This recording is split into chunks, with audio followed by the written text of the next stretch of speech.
And then, verse 11, we introduce three new characters in the story. I love this part. This is, in some ways, one of the most beautiful aspects of this entire book, of what these friends initially do for Job.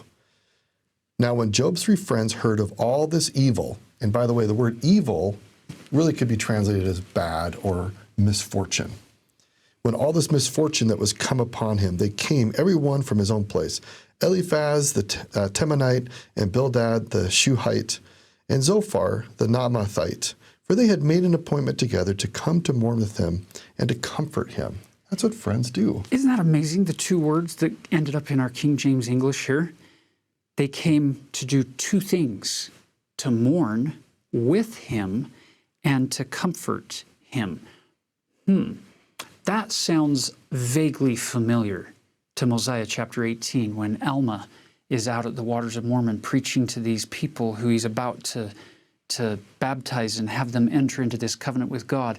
And two of the agreements that they're making as part of their covenantal connection with God is that they would be willing to mourn with those that mourn and comfort those that stand in need of comfort. So all of a sudden, this story from ancient somewhere at some point in the history that we don't know comes full circle to us today, to be able to see ourselves in these three friends who came to mourn with him and comfort him. The base word of comfort is a fort, a place of strength. So they are together trying to provide strength for somebody who is in a moment of weakness. And maybe not just one moment, but maybe along many series of moments of weakness. So you'll notice as they arrive, they didn't even recognize him. He's in a way worse state than they thought. They've heard about all the bad things that have happened, and now they show up. Ooh, this is terrible. And when they lifted up their eyes afar off and knew him not, they lifted up their voice and wept. And they rent everyone his mantle and sprinkled dust upon their heads towards heaven. So ripping your clothes is a sign of extreme distress and mourning. And dust or ashes are signs of death or suffering. And so they're trying to symbolize that we are humbled to the dust. In fact, the word humility in Latin literally means dust. And so when you've been humbled to the dust, you are put back into your fallen nature state, that we come from the dust and we return to the dust. So they sat down with him upon the ground 7 days and 7 nights, and none spake a word unto him, for they saw that his grief was very great. Wow. Just sitting with him. How often have we all suffered, and really what we need is just somebody to just be with us? How often have you been in a circumstance where you saw somebody suffering and you didn't have the right words, but you know that just being with them would be enough? I think about the angel who came to Jesus in his suffering. We don't know if the angel said anything, but the angel came there strengthening him or comforting him, making him stronger. Sometimes that's just what we need, somebody to sit with us. Yeah, and you even see that as Jesus was walking into Gethsemane. He leaves the 8 apostles, then he takes Peter, James, and John, goes a little bit further, and then his instruction to them is, sit ye here and watch with me while I go and pray yonder. As this intense agony is starting to descend upon him, he wants them to watch with him, to stay with him, to at least be aware. Not that any of them could fix the problem, not that any of them could take away any of the suffering, not that any of them could prevent it from happening. That's not what he wanted. He just wanted somebody to watch with him. And then that angel comes and strengthens him. This principle is profound. In my mind, honestly, verse 13 is the finest moment for these three friends in the entire 42 chapters. They're going to do a lot of things with Job, but nothing that they did is better than what they did in verse 13 when they sat down with him upon the ground. In that verse, they take on what, quite frankly, becomes, for me, yet again, another symbol of Christ. So again, we're playing with these symbols where Job is a type of Christ. Well, now in this case, the three friends become a type of Christ to sit with, to comfort this strength with Job. is very similar to what the Lord does with us sometimes. Because you see, sometimes you can hear his voice. Sometimes he gives you instruction. But sometimes you can't hear anything, but you can sense a comforting presence with you, a steadying influence to see you through, to make sure you're not walking that lonely, dark, painful road all alone. So I love that. And it ties in now to these next words from this beloved hymn. He lives, my kind, wise, heavenly friend. He lives and loves me to the end. He lives, and while he lives, I'll sing. He lives, my prophet, priest, and king.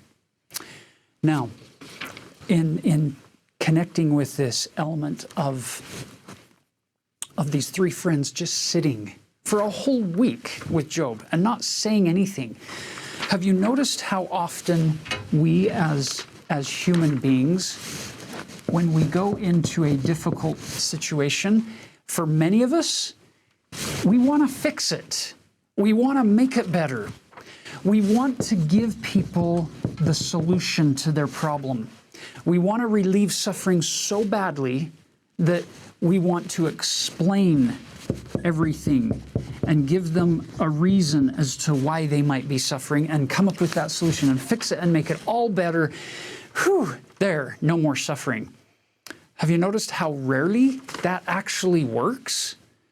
So, one of my favorite stories that I've ever heard on this subject came in the October 2010 General Conference from President Henry B. Eyring, when he said this: "We need not worry about knowing the right thing to say or do when we get there," there being to the bedside or to the home or to the side of somebody who's suffering. "The love of God and the Holy Spirit may be enough. When I was a young man, I feared that I would not know what to do or say to people in great need." And now, President Eyring shared this story. "Once I was at the hospital bedside of my father as he seemed near death. I heard a commotion among the nurses in the hallway. Suddenly, President Spencer W. Kimball walked into the room and sat in a chair on the opposite side of the bed from me. I thought to myself, now here is my chance to watch and listen to a master at going to those in pain and suffering," which, by the way, if you know anything about President Spencer W. Kimball, you know that that was a man who had known his fair share of intense pain and suffering and operations and physical hardship.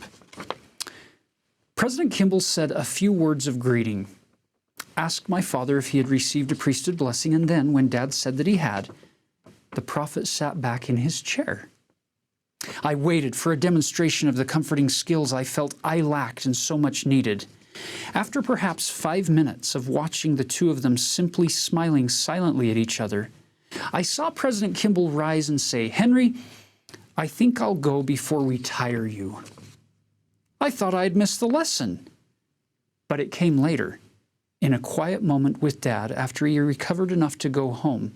Our conversation turned to the visit by President Kimball, and Dad said quietly, "Of all the visits I had, that visit I had from him lifted my spirits the most." President Kimball didn't speak many words of comfort, at least that I could hear, but he went with the Spirit of the Lord as his companion to give the comfort. I realize now that he was demonstrating the lesson President Monson taught. How does one magnify a calling? Simply by performing the service that pertains to it. I don't know about you, but I want to be more like President Kimball in this context of when people are suffering, perhaps I should talk less and try to fix less and just be still and let the Lord and the Spirit guide that interchange to the point where they feel of heaven's love for them and know that they're not suffering alone. They're not walking that dark, lonely road in isolation. He lives and grants me daily breath. He lives, and I shall conquer death. He lives, my mansions to prepare. He lives to bring me safely there. And he doesn't always do it with a lot of words, does he?